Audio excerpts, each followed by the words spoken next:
Seigneur notre Dieu, notre Père, nous voulons bénir et louer le Prince de paix. Celui qui est là, à nos côtés, dans les moments difficiles, lorsque la tempête fait rage, lorsque les difficultés s'abattent dans notre vie. Tu ne nous as jamais lâché la main, Seigneur. Tu as été à mes côtés, tu m'as soutenu, tu m'as fortifié, tu m'as accordé ta grâce. J'ai toujours senti ta bonne présence, Seigneur. Même dans le silence, je savais que tu étais là. Et je veux te bénir et te louer pour cela. Merci, Seigneur. Bénis ta parole ce soir. Qu'elle fasse du bien au cœur. Que, Seigneur, cette parole de Dieu soit un mot de Dieu pour nous. Et que nous soyons, Seigneur, enrichis, fortifiés. Que nous puissions mieux te connaître, pour mieux te servir. Pour la seule gloire du beau nom de Jésus. Merci, Seigneur. Amen. Nous avons parlé hier d'une période de l'histoire d'Israël où le peuple de Dieu s'était éloigné de l'Éternel, était tombé dans l'idolâtrie, dans la désobéissance et dans le péché. Dieu, à cause de cela, avait décidé de châtier son peuple. Le châtiment n'est pas la punition. La Bible dit même que Dieu châtie celui qu'il aime. Il y a dans la correction de Dieu de l'amour. Le même amour qu'un père peut avoir pour son fils lorsqu'il le raisonne, lorsqu'il le corrige, pour l'amener sur le chemin de l'obéissance. Et c'est ce que Dieu fera à son peuple.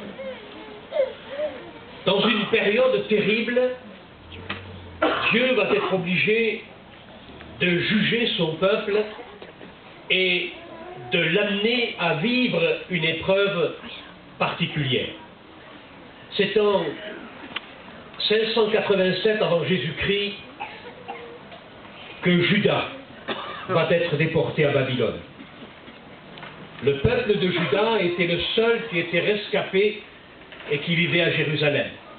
À cette époque, les armées de Nabuchodonosor sont venues encercler la ville de Jérusalem et après un siège terrible où le peuple est passé par des souffrances atroces, la ville a été prise, la ville a été incendiée par les armées de Nabuchodonosor et le temple de Jérusalem a été détruit.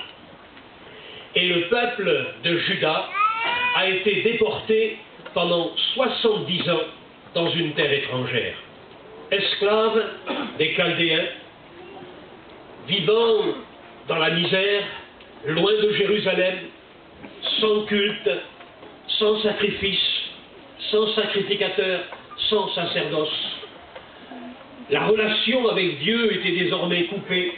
C'est cette grande période de 70 ans de ce que l'on appelle la détresse de Jacob.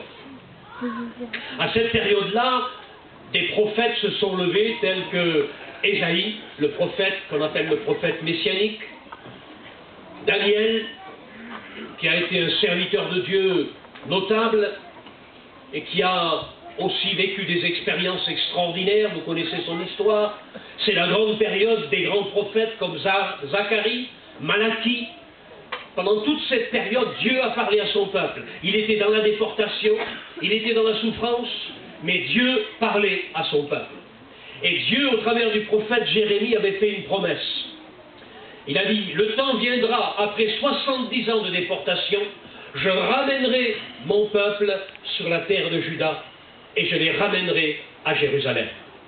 Et le moment de ce réveil est arrivé. Le moment où Dieu s'est souvenu de ses promesses. Et Dieu a incliné le cœur du roi chaldéen et a laissé partir le peuple vers la terre d'Israël. Et c'est la grande période aussi d'un des prophètes de la parole de Dieu que l'on nomme Néhémie. Néhémie, le prophète, rentrant de déportation, va arriver dans cette ville de Jérusalem qui est complètement détruite, calcinée. Les murs sont écroulés, le temple n'est qu'un tas de ruines, de poutres incendiées, il n'y a plus rien. Tout a été pillé, tout a été volé par les armées de la Chaldée. Les vases d'or, les fontaines, les bassins, tout avait été pillé, les coupes d'or, les plateaux qui servaient pour le sacrifice, tout avait été volé, tout avait été pillé, et tout avait été amené avec le peuple en déportation. Et les rois chaldéens buvaient dans les coupes d'or qui servaient dans le temple, c'était une véritable abomination. Mais Dieu, dont la Bible nous dit que le cœur des rois est un courant d'eau entre ses mains, Dieu a incliné et a touché le cœur du roi Assuérus et a laissé partir son peuple. Parce que lorsque Dieu décide quelque chose, laissez-moi vous dire une chose, il le fait. Et aucune nation, aucun roi, aucun gouvernement, aucun président ne peut s'opposer à la volonté de Dieu. Il est capable de détrôner des rois et de mettre en place d'autres rois. C'est ce qu'il fera tout au long de la parole de Dieu. On se rend compte que les ennemis d'Israël, quelquefois, sont transformés en bienfaiteurs du peuple de Dieu. Et Néhémie va rentrer le cœur gros.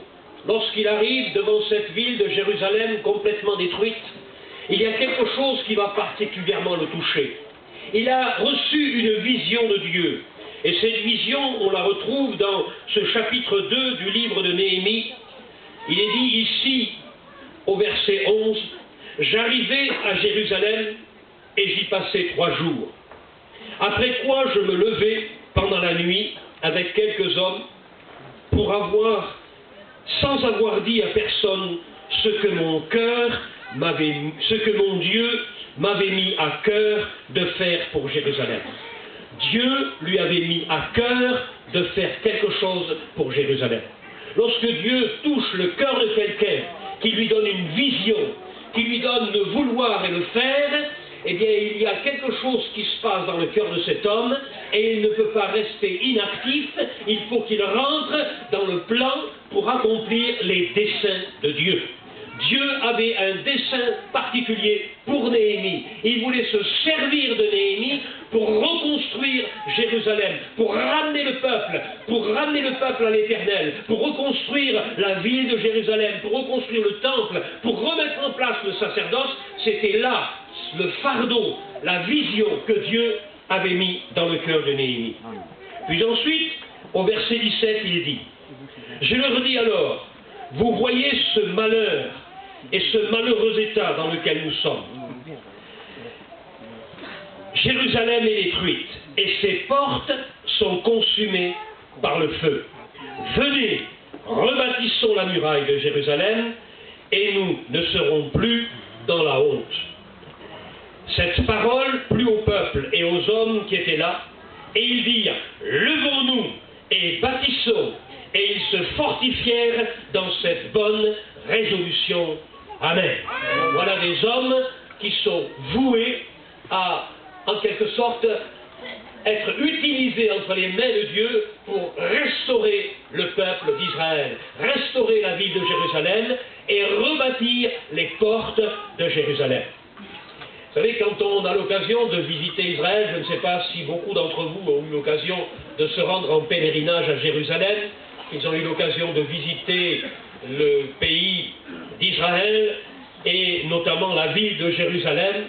On est émerveillé lorsqu'on est sur le mont des Oliviers et que l'on regarde les murailles de Jérusalem, les portes de Jérusalem et qu'on fait le tour de la ville et que les unes après les autres on considère cette ville qui est merveilleuse et qui est touchante parce que c'était un symbole pour le peuple d'Israël, un symbole pour la nation, un symbole pour aussi le peuple chrétien. Et c'est assez extraordinaire de se trouver dans ce lieu-là. Surtout au coucher du soleil, lorsque les murs sont éclairés de façon très particulière avec des couleurs qui sont d'un ton doré. C'est d'ailleurs ce que chantent bien souvent les chanteurs d'aujourd'hui à Jérusalem.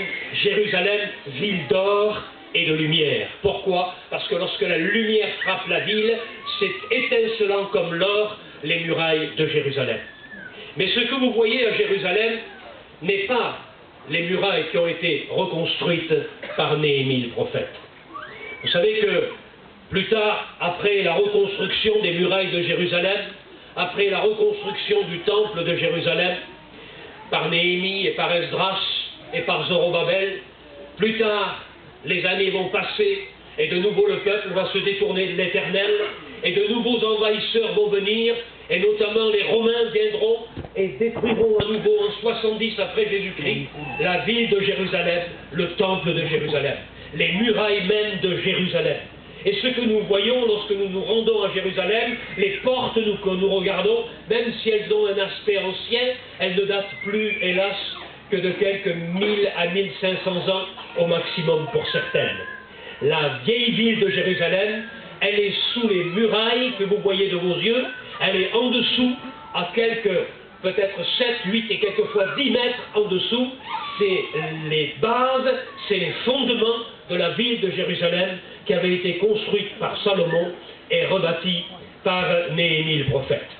Et aujourd'hui, si vous faites le tour de la ville de Jérusalem, vous vous rendrez compte qu'il y a une dizaine de portes, on compte même 12 portes avec les nouvelles qui ont été ouvertes aujourd'hui. Mais du temps de Néhémie le prophète, il y avait 7 portes seulement. Et Néhémie, avec ses hommes, avec ses bâtisseurs, va donc prendre la décision de reconstruire les portes de l'époque de Salomon, c'est-à-dire les 7 portes de la vieille ville de Jérusalem. Et j'aimerais ce soir que nous puissions essayer de nous pencher sur la signification de ces 7 portes qui ont été reconstruites par, justement, Néhémie le prophète. Il les cite les unes après les autres. Il leur donne des noms qui ont une importance capitale, qui ont une signification capitale. Et il leur donne un ordre. Il leur donne le sens de cet ordre. Et je crois que l'ordre avec lequel il les donne, et le sens qu'il donne à ces portes, et la signification de ces portes sont aussi pour nous chrétiens une signification spirituelle. Comme je le disais hier, l'Ancien Testament est l'ombre de tout le messianisme qui va trouver sa réalité dans le Nouveau Testament. D'abord, l'Épître aux Hébreux dit que tout ce qui concerne l'Ancien Testament, c'était l'ombre des choses à venir. Et si on écarte le voile, si on regarde dans l'ombre, à la lumière de la parole de Dieu, nous y voyons Christ à toutes les pages. Et à chaque porte de cette ville de Jérusalem, il y a un message de Christ pour l'Église. Et c'est ce que j'aimerais, avec vous, développer ce soir. Essayez de trouver, en quelque sorte, une pensée de Christ au travers de chacune de ces portes de cette vieille ville de Jérusalem. Alors oubliez la Jérusalem que vous avez vue aujourd'hui et essayez de vous imaginer la reconstruction des portes de Jérusalem du temps de Néhémie le prophète. Il n'était plus que ruines, les murs étaient détruits, les portes avaient été calcinées, elles étaient sorties de leur gonds. Il n'y avait plus rien, aucune protection, rien pour protéger la ville. Et laissez-moi vous dire une chose, s'il n'y a pas des portes, les ennemis peuvent rentrer, détruire et faire du dégât. C'est pourquoi il est important dans notre vie spirituelle aussi que nous ayons des portes solides pour que ceux qui doivent rentrer puissent rentrer, mais ceux qui doivent être à l'intérieur et ne jamais sortir restent à l'intérieur. Les portes sont quelquefois utilisées dans un sens et jamais dans l'autre. Est-ce que vous comprenez ce que je veux dire? S'il y a des moments où il nous faut ouvrir la porte pour laisser rentrer les choses qui viennent du ciel, les choses de Dieu, les bénédictions, les grâces que le Seigneur nous apporte, les conseils, les exhortations, alors ouvrons grandement la porte. Et lorsque les choses du monde veulent pénétrer dans notre vie, dans notre cœur, dans notre foyer, alors sachons courageusement prendre le temps de fermer les portes et d'interdire les choses de l'extérieur venir détruire ce qu'il y a à l'intérieur de mon cœur. Et la première des portes que l'on trouve dans la parole de Dieu, dans ce texte de Néhémie, au chapitre 3, vous le lirez chez vous, vous aurez certainement l'occasion de le méditer, vous verrez que chaque porte est donnée par son nom, chacune de ces 7 portes. Et si nous avons le temps, ce soir, nous essaierons de voir chacune de ces 7 portes. Mais la première des portes, c'est ce que l'on appelle la porte des brebis. La porte des brebis, elle est significative. C'est une porte qu'on appelle aussi la porte des lions aujourd'hui. Pourquoi est-ce qu'on l'appelle la porte des lions? Parce que la nouvelle porte qui a été construite par Soliman